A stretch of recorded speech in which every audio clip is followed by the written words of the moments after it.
जो आपके करीब हर सवाल का जवाब देगी। आज हम जानने वाले हैं ब्रह्मांड के सबसे दुर्गम और सबसे कीमती सब्सटेंस के बारे में, जिसे कहा जाता है एंटी मैटर। लेकिन एंटी मैटर को समझने के लिए चलिए पहले मैटर के बारे में जानते हैं।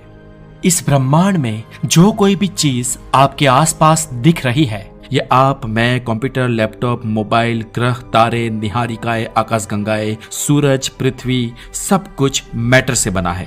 यानी कि जो कोई भी चीज जिसमें मास है और जो स्पेस ऑक्यूपाई करता है, वो सारी चीजें मैटर है। अब ये जो मैटर होता है, जो ये सारी चीजें बनाता है, वो मिलकर बना होता है एटम से। अब दोस्तों, ये एटम क्या होता है? तो फ्रेंड्स, एटम किसी भी चीज का स्मॉलेस्ट पार्टिकल होता है, यानी कि ये एटम ही मिलकर दुनिया की विविध चीजें बनाते हैं। लेकिन इस एटम पर बात खत्म नहीं हो जाती है। इस एटम के अंदर भी एक दुनिया है जिसे सब एटॉमिक दुनिया कहते हैं, और ये एटम भी सब एटॉमिक पार्टिकल्स से मिलकर बना होता है। और ये सब एटॉमिक पार्टिकल्स है इलेक्ट्रॉन्स, प्रोटॉन्स और न्यूट्रॉन्स। अब समझे दोस्तों, ये इलेक्ट्रॉन, प्रोटॉन और न्यूट्रॉन जैसे सब एटॉमिक पार्टिकल मिलकर एक एटम यानी कि अणु का निर्माण करते हैं, और जगत की सारी चीजें इन्हीं अणुओं से बनी होती है। तो अब आपके सवाल का जवाब कि तो फिर एंटी मैटर क्या होता है? तो फ्रेंड्स, एंटी मैटर और कुछ नहीं, बस मैटर का ऑपोजिट होता है।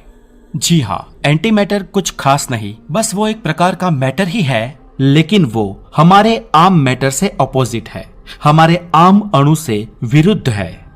अब ये ऑपोजिट का मतलब क्या? तो फ्रेंड्स, हमारे आम मैटर में जो प्रोटॉन, इलेक्ट्रॉन और न्यूट्रॉन्स होते हैं, उसमें इलेक्ट्रॉन्स नेगेटिवली चार्ज होते हैं, प्रोटॉन्स पॉजिटिवली चार्ज होते हैं और न्यूट्रॉन्स न्यूट्रल होते हैं। और एटम का स्ट्रक्चर जो होता है, उसके न्यूक्लियस में पॉजिटिव चार्ज होते हैं और उसके अराउंड नेगेटिवली चार्ज इलेक्ट्रॉन घूमते हैं। लेकिन जब हम बात करते हैं एंटी मैटर्स की, तो उसका जो न्यूक्लियस है, उसकी जो नाभि है, वो नेगेटिवली चार्ज होता है, और उसके अराउंड जो रिवॉल्व करते हैं वो पार्टिकल्स पॉजिटिवली चार्ज होते हैं, इसलिए उन्हें पॉजिट्रॉन्स कहते हैं। जैसे ही हमारा आम मैटर होता है और उसके अंदर की भीतरी दुनिया होती है, ठीक वैसी ही ऑपोजिट दुनिया एंटी मैटर की होती है। यानी कि एंटी मैटर्स के न्यूक्लियस यानी कि उसके सेंटर के आसपास घूमने वाले सब एटॉमिक पार्टिकल को आप आम भाषा में एंटी प्रोटॉन, एंटी न्यूट्रॉन या एंटी इलेक्ट्रॉन्स कह सकते हो, क्योंकि यहाँ पे सब कुछ ऑपोजिट हो जाता है। ऐसे मानो जैसे एक एंटी एटम आम एटम का मिरर होता है, और इसीलिए इस एंटी एटम से बनने वाली चीजें भी एंटी मैटर बनाती है, और वो एंटी मैटर एक एंटी यूनिवर्स बनाता है, जो हमारे यूनिवर्स का मिरर यूनिवर्स यानी कि ऑपोजिट यूनिवर्स हो सकता है।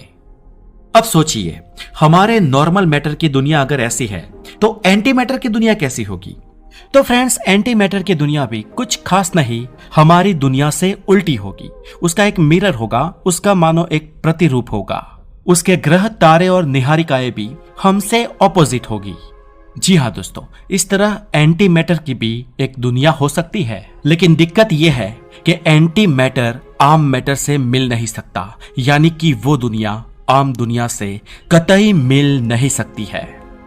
अगर दोस्तों आम मैटर के साथ एंटी मैटर इंटरैक्ट करता है, तो फिर प्रचंड मात्रा में धमाका होगा और दोनों मैटर के मॉलिक्यूल्स खुद को खत्म कर देंगे और एनर्जी में कन्वर्ट हो जाएंगे, और इससे बहुत ही ज्यादा प्रचंड मात्रा में एनर्जी रिलीज होती है, और इसे हम एनर्जी मास इक्विवेलेंट यानी कि E=mc² से कैलकुलेट भी कर सकते हैं। अभी दोस्तों, यहां तक बात आपके समझ आ गई? मैटर और एंटी मैटर कभी भी आपस में इंटरैक्ट नहीं कर सकते हैं, क्योंकि अगर ऐसा होगा तो वहां पर बहुत ही बड़ी मात्रा में एक्सप्लोजन होगा, और इस एक्सप्लोजन से एनर्जी रिलीज होगी। इसलिए दोस्तों, आप समझ लो कि जहां पर मैटर है वहां पर एंटी मैटर नहीं होगा, और जहां पर एंटी मैटर है वहां पर मैटर नहीं होगा। बात करें एंटी मैटर की प्रॉपर्टीज की,